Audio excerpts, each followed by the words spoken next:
Hey guys, we're gonna go ahead and give everyone a chance to get onto the Facebook Live.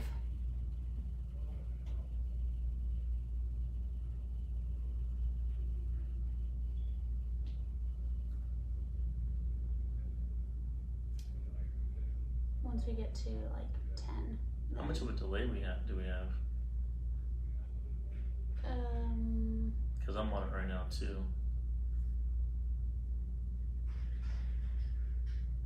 Probably less than 10 seconds, right? It's right about 10 seconds. Would you look at that? Yeah. How's everybody doing? Let me know if you can hear me or not. That way I know if I have to speak louder. Mic check, 1, 2. I'll turn mine off now. Mic check, 1, 2, 1, 2. Oh, God. And action. I'm just kidding. Don't. Not yet. Start doing the music class. What is it? How does it? Do, la, mi, so. I don't know. Sound of Music. That's where you went. No. Singing is not one of my talents.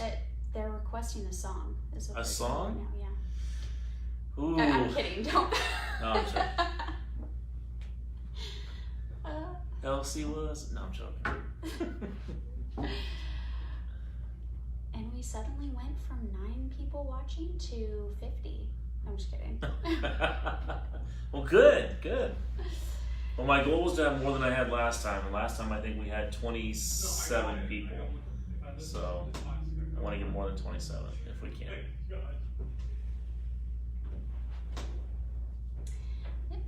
They said they can hear you. Good. Okay. And we're right about the 10 mark. Right now. Yep. So if you want to get started. Okay.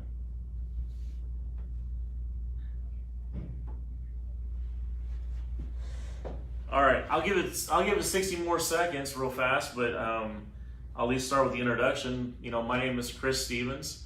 A lot of you out there probably already know who I am. I'm representing the operations department today. We're going to talk about approximately 7 or 8 topics. Real quick, just so you have a prep on what I'm going to talk about. We're going to talk about Qualcomm messages to your phone. We're going to talk about some DITS messages.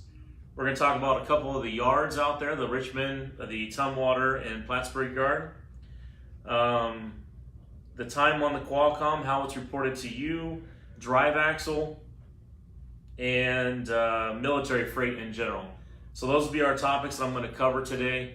Again, feel free to send in questions as I'm talking about them, and Brittany will let me know that you're asking, and I'll try to address them to the best of my ability. So we'll get about 60 more seconds, and then we'll get started.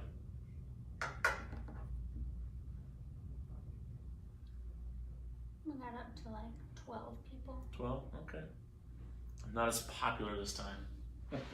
And once we get about 5-ish minutes in, It'll start picking up. yeah, it starts picking up.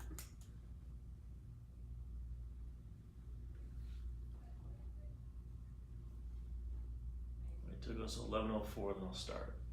How about that? Terry Siegfried says Castboard, question mark. I don't know if I know what that is. Castboard?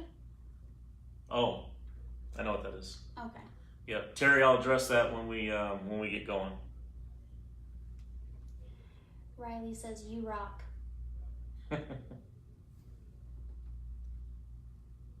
All right, we'll go ahead and get started again. Hello, everybody. My name is Chris Stevens. Thanks for joining us on Facebook Live. Again, if you're driving, make sure you've got your hands-free set. You're listening in. If you're not, please pull over or just be safe out there. Okay. First topic I want to talk about is Qualcomm messages. I had a couple phone calls in the past week saying that drivers were told that they can get Qualcomm messages on their phone. That's partially true. We have the ability, your driver manager has the ability to set you up with the option that basically says if we send you a message to your Qualcomm, to your mobile comm unit in the tractor, it will send you a text message and or an email, your option, and letting you know that we're trying to communicate with you. We're trying to send you a message. It will not give you the actual message. It won't tell you your pre-plan. It won't give the actual details of that message, but it'll let you know that we're trying to communicate with you. So that way you have the ability to just pick up the phone, call your driver manager if you're inside eating, or if you're at the house, or whatever the case might be. Or you can walk out to your truck if you're close by and see what the message is. Again, your driver manager has to set you up with this. So send them a Qualcomm message, or pick up the phone and give them a call. Let them know that you want to be set up with this. Basically, they're just going to ask you what cell phone provider you're with, set you up. We'll do a quick test and make sure it's working properly. Again, that's whenever they send you a Qualcomm message, whether it's a free-form message, a load assignment, or anything else in that nature. It'll come across on your phone as a text message saying, hey, we sent you a message. I don't remember the exact verbiage, but it's a canned message that comes across on your phone and on your email. Okay? So again, if you have any questions about that, call your driver manager. They'll get you set up. And it's a real simple and easy process. The next topic I want to talk about is your bill of ladings. Commercial bill of ladings, military bill of ladings, GBOLs, broker loads, it doesn't matter. Obviously, we send you guys a lot of information on your Qualcomm in terms of a load assignment. Where you're going, when you have to pick up, when you have to deliver, all the additional details, GBOL numbers if we have them, pickup numbers. I mean, the list goes on. I can be here forever with that. The point behind this is just verifying what we send you versus what you get from the shipper. If something doesn't match, as simple as a city, if the city doesn't match where you're going, pick up the phone and give us a call. If something just does not make sense, make sure you pick up the phone and give us a call. Obviously, I'm talking about this because we had a situation just last week come up, and it was as simple as looking at the BOLs, and unfortunately it didn't happen, and we went to the wrong location. So again, just take 5 extra minutes if you have to, verify your bill of ladings, verify what we sent you, and if something just does not seem right, pick up the phone and give us a call, and we'll get it sorted out before you head in the direction you're supposed to go. All right? Whizzing through these, no questions yet. Okay. Qualcomm time. So a lot of people have asked as of recent, the times that we're sending you on your load assignments, what times are they? So every single time that we send you on a load assignment, it's the local time of where you're going. So if you're on the East Coast and we send you a load assignment that says to pick up at 7 o'clock, it is 7 o'clock on the East Coast. And if you, let's say that load goes to Missouri, so Missouri being Central Time, if that time comes on your Qualcomm and it says 9 o'clock, it means 9 o'clock Missouri time. There is no conversion that you have to do. We also report time in military time. So if it says 0400, that means 4 a.m., not 4 p.m. If it says 1600, that means 4 p.m., okay? So if any given time you're not sure about what the time is supposed to be on there and how it's reported, please just give us a quick call and let us know. We'll help you through it. But again, the time we give you is the time of the time zone that you're supposed to be picking up or delivering in. Zero converting that you have to do by yourselves. We take care of all that on our side. Okay? All right, 3 for 3, no questions. Drive axle. Real easy topic on this one. This actually applies to a lot of the older SLT drivers. We recently discovered that some of you may have inadvertently sent some documents to the old SLT account, and you still have that email address listed on your phone. If you still have it today, please let me know. I can help you get it removed. And if you don't have it today, perfect, great. We did what we needed to do and to take care of that. So again, make sure you continue to send that paperwork into that TSMT email address, and billing will take care of that. Also, we had a question come up in terms of driver credentials. You're sitting in, outside sending in paperwork and bill of ladings, people wanted to find out, well, where do I send my driver's license to? Where do I send my updated TWIC card to? All this other stuff that you guys have to send us to keep up with your day-to-day credentials. The answer is the same exact drive axle you send your bill of ladings to, you will also send all your safety credentials to. Safety's in charge of divvying all that stuff out. They will take your document, they will send it to safety, they'll send it to your DM or whoever the appropriate person is, and they will filter that to the appropriate person. Some people have also asked, well, can I just send it to my driver manager? The answer is yes, you can using their email. However, because that's the free option, they only have 24 hours to get that document off of there. If after 24 hours they have not accessed that document, they can't get to it. And they're gonna give you a call, ask you to resend it again, and then of course you gotta resend it one more time. So just to make it simple, send it to the Tri-State bill of lading email address, all of your paperwork. They will filter it all out, and the most important thing behind that is make sure you put a load number on there. Whether it's your last load that you just did or your future load you're about ready to do, use one of those two load numbers at all times, even if it's just to send your updated driver's license. Okay, the load number is hugely it's important. It's an important piece of information. If we don't have that on there, then billing has a hard time being able to track down that information. Tina Copeland says that a lot of times she gets the incorrect directions to customers, and she's called in to let you guys know that the directions were incorrect, and then it's never been changed, and she keeps getting bad directions. So who does she need to talk to make those changes? All right, so Tina, what I would say to that on directions, so I forget how long ago we did this, but on your empty call, there's a question that says, were the directions correct, yes or no? What that does is if you say no to that, it generates an automatic help desk ticket on our side. And then in return, we either wait for your Qualcomm that says, here's the updated directions, or we're supposed to reach out to you and ask you what was wrong with the directions. So if we're not reaching out to you in that term, I can't talk, sorry. If we're not reaching out to you to get the correct directions, then I apologize for that. We'll follow up with you on that and figure out what's wrong. Do you have her last name?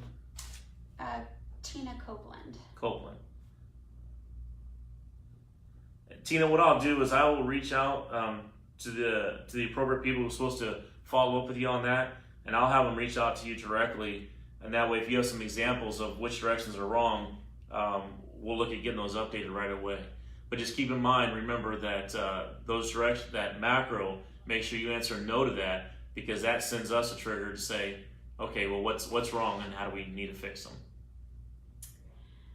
Okay, Dennis Ellings is asking, can we get messages sent directly to their phone? It would limit the number of calls to their DM in some cases. For the content of the actual Qualcomm message, the answer is no. No at this time. After discussing this with safety and management, based off of what we haul and whatnot, we want to limit that information to the one device for security reasons. So unfortunately, the answer is no to that. Okay. And Douglas Gonzalez says, can we get reimbursed when we are sent to the wrong location? Reimbursed sent to the wrong location. That's, unfortunately, I can't say that's a yes or no question, because obviously we have to look at why did you go to the wrong location and all that stuff. I know there's been times where it's been the shipper or the consignee's fault in terms of they sent us to the wrong location, and in those circumstances, we try to go after additional charges in order to compensate both you and us for those inconveniences. So I can't say yes or no and definitely all the time, because obviously I have to know what the scenario is. But in circumstances where it's not our fault and we're able to get reimbursed for that, then yes, we can do that. Good. Okay. The next item is my pretty picture up here. Brittany's going to do a little camera work. We're going to talk about a few yards here. We're going to talk about some DITS messages. So up here I've drawn 6 individual pictures. One of the items that came up as of recent, the SCDC or DITS has been saying we're turning off our DITS too soon on commercial loads. we're not at the facility, we're right outside the gates or whatnot, and they still want to see us. So I try to detail as much as I can up here for military shipments or commercial DITS tracked or DCS shipments. And when you do turn on and leave on your DCS and DITS. So on the left side here, there's two examples. You're on a military base. You are located outside of the gate. The obvious answer is you leave everything turned on. If you're able to get inside the gate of a military facility, now you can turn everything off. You can send your arrival call and you can turn off your DITS at that point. Now this is assuming this is the final destination, of course, all right? Multi-stop load's a little bit different, but most of your guys' loads you will turn off once you get inside the military facility, okay? Again, just military bases, military shipments. The commercial side's a little bit different. This is where we're getting the most questions on. There's 4 examples. Number 1, you land at the commercial location. You get there after hours and you are parked right outside their gate. Let's say they have some sort of gravel lot that you have the ability to park at, all right? You will leave everything on. You will not send your arrival call. Don't send that in yet because you're technically not inside of their facility. So don't send your arrival call. Do not turn off your DITS. Leave everything on at this point for this example, okay? The other after hours example, on a commercial site, you are able to get inside their facility. You're behind their gate, okay? But it's still after hours. Let's say it's midnight, 1 a.m. That's considered after hours. You still leave everything on, okay? The military has basically dictated to say, you're not there during normal business hours. We still need to track that until people arrive to offload you. So you will leave everything turned on, okay? The bottom 2 is during normal hours. You arrive at a commercial site. You are still outside the gate because you can't get in for various reasons, whatever the reason might be. During normal hours, you still leave everything on because, again, you are still outside the gate. You're not in their confines, okay? The last example, commercial site, you're able to get inside the gate, okay? During normal hours, now you can turn everything off. So as you notice, I mapped 4 examples. There's only one time where you can turn everything off, and that is when you're inside the gate and it's during normal business hours.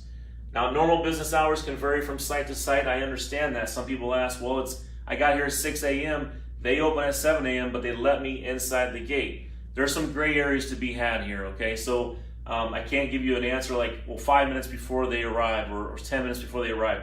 Use your best judgment on this one. But normally, you're going to know when this facility opens. If your appointment's for 7 a.m., do all your computer work at 6:50 or 6:30, okay? But don't do it at midnight because that's not normal hours, okay? I have a feeling I'm going to get some questions about this, so I'll kind of give it a minute and I'll go on to my next topic unless you've already got some questions. But I want to make sure everybody understands this. Now, the last piece of information on this is that some of you are familiar with the Macro 31, the DITS turning on and turning off, or the DCS, excuse me, turning on and turning off, where you can do that manually, all right?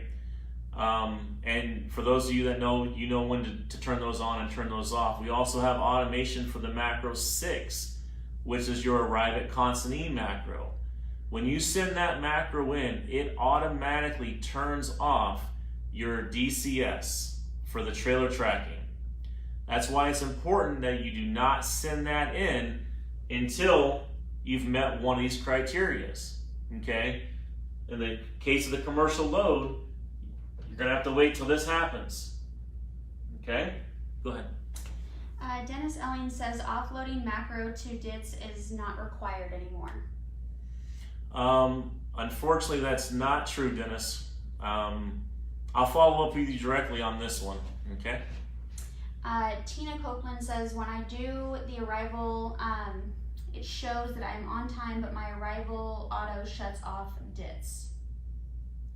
Okay, say that one more time. When I do arrival, so it shows I am on time, but my arrival auto shuts off DITS. Yes, okay, so it shuts off DCS. It should not shut off your DITS messages. That's something you have to do manually. So That's been the problem. It shuts off your DCS, your trailer tracking. So when you have a trailer track load, it will automatically turn off the DCS, which is what they don't want to see happen in these scenarios, okay? So the problem becomes this. I'm a driver. I get there at 1 a.m. or 2 a.m. in the morning, so I want to let you know that I'm at that facility, okay? I'm there on time, I'm ready to go.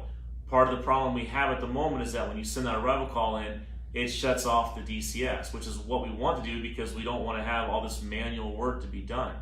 We may look at changing that in the very near future if it continues to be a problem, but what we're asking to do is don't send your arrival call at midnight or 1 o'clock if you get there. Wait until 6:30, 7 o'clock, 8 o'clock, whatever time your appointment is, when you're actually able to get in the facility, and it's during normal business hours. That's what we're asking you to do.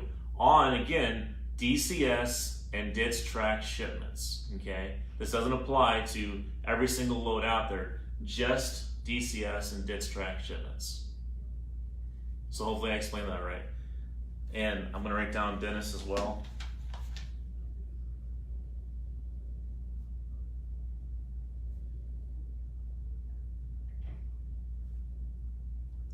Dennis, I'll call you after this. And we'll talk about the offloaded message, okay? Tina says, but I have to be there at 7, but they don't get me in until 9. That into the facility, into the actual gate itself. I mean, this is the gray area. I mean, there's a million examples that we could go through. I've talked to some of the higher ups at DITS about this, and basically what they were kind of telling me is this: if it's normal hours and they're open, and you get through the gate, that's the important key here, then even if your bunker is clear back here and you can't get back there for another 3 hours, it's okay to turn off. But if you're outside the facility, even during normal business hours, and they're not gonna let you in for 2 more hours, do not send it yet. Okay, we don't want you to send it yet. We want you to send it when you're inside the gate. So hopefully that makes sense. Kathleen Burrell says, can we do the arrival, then turn DCS back on? Yes, you can. For those of you that know how to do that, you can. I don't want to go into a whole training session with that, but if you know how to do that, absolutely you can, yes. And that's that macro 31 and 32. So we might have to talk in more detail a little bit later about those specific macros, or maybe get with your driver manager specifically on that. I know we briefly talked about it in the past, but again, for some of those, some of the newer drivers, they may not be aware of those. So we might have to talk in more detail about those. But the answer to your question is absolutely yes, you can. Okay. All right. So DITS messages were good. Okay, so I want to talk about a topic real fast. A couple people have asked about where's the freight at, and basically in a nutshell, you know, as a lot of you already know, we're already everybody across the system, not even just us. Military freight is at a low. It's at a very much a really low volume in terms of what they're shipping, and we really haven't gotten a good explanation as to why. We're really hoping that in the very near future, it's going to pick right back up again. But this particular time frame in the past couple of years, this is not the norm. And normally we have some sort of explanation from them. We know what's going on. But unfortunately, right now, we're not really getting much of an explanation. So all I can really say is we're reaching out to our other commercial customers. We are broadening our horizon in terms of putting more, or reaching out to other customers and getting more freight from the Orcas, from the GDs, from everybody else that we have, and trying to compensate for the lack of military freight that we're not getting right now. We're also doing a lot in the spot bid market to try to capture as much of that as humanly possible. But it's no secret out there, you guys are already feeling it as well, that it's lacking nationwide. From coast to coast, it is down. If we end up getting more information, we'll absolutely pass it on to you guys as well. But at this time, that's really all I can say about that, because we're not getting much information from them either. So so hang in there with us. It's hurting us as well, and we can't wait for the day until it picks up, and hopefully we always want to see where it's too much freight, where we get to pick and choose what we want. So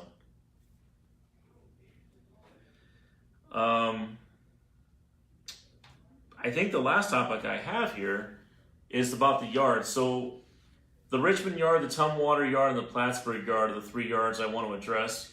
You guys have probably seen some fleet-wide messages go out as of recent about these yards, or maybe the last month or two about these yards. I first want to talk about the Tumwater yard, Tumwater, Washington, for those of you who have been up there. We currently have 8 spots there. Those spots are reserved for trailers. There is no truck parking there in terms of our tractors themselves. Obviously, you can go in there, you can park your truck while you're, setting your trailer, getting the bills in the bill box, stuff like that. But as far as the 8 spots there themselves, they're specific for trailer parking only. This is a picture. Brittany, I don't know how well this is going to come out or not.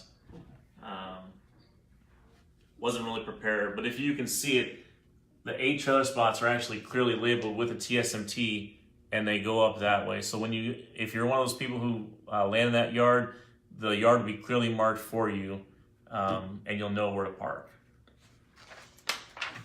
The Richmond yard, I've got 2 pictures here for that. I know, sorry, I got more pictures for that. So the first is this. Hopefully you can see it. It's the best I could do. But basically on the left-hand side, or my right, is the berm area. This is where all loaded trailers go. Loaded explosives, hazmat, haz waste, FAK, it doesn't matter. If it's loaded, it's gonna go in the berm area. If it's empty, as you can see, there's the empty trailer lot over there. So you'll come in the main gate with the empty or with your load, and that's where you'll end up parking it, okay? Hopefully that makes sense to everybody. We don't want any loaded trailers parked in the empty trailer lot over here. The second picture is in terms of paperwork. Now I don't know if you'll be able to read the handwriting on here, but this is where the driver's lounge area in Richmond, Kentucky, and you'll see the blue arrows here. The one arrow here for A. This is the paperwork for all loads, for all loaded trailers that come in. You drop the paperwork in that tray, all right? The B arrow right here is made for all copies for new permits. So if you have any new permits to pick up or whatever, they're located right there. We want to make sure you guys know where to drop your bill of ladings and pick up new permits, when you need them. So hopefully you can read that, and if you can't, we can absolutely send you a copy to your email. That way you have it for future reference, okay? And I don't have a picture for the Plattsburgh yard. There's been multiple emails or Qualcomm messages going out about Plattsburgh. We are currently developing something similar to what I just showed you for Plattsburgh. Hopefully we'll have that out soon. And as soon as we do, we'll get that out to you. That way you know exactly where to park your loaded trailers, your empty trailers, where to pick up paperwork if you're going into Canada or coming out of Canada, all that good stuff. We're currently in the middle of developing that, and hopefully we'll have that in the very near future. So, and as far as topics, that's all I had. So, unless there's any more questions, no more? Okay. So Dennis, I'm going to give you a call. Hopefully you're available in the next roughly 30 minutes. I'll give you a call. I'll get one more. Douglas Gonzalez says he would like a call as well. Douglas Gonzalez, okay.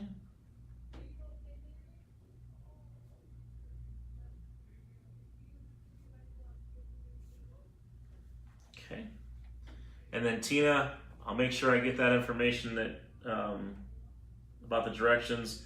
I'll have someone reach out to you.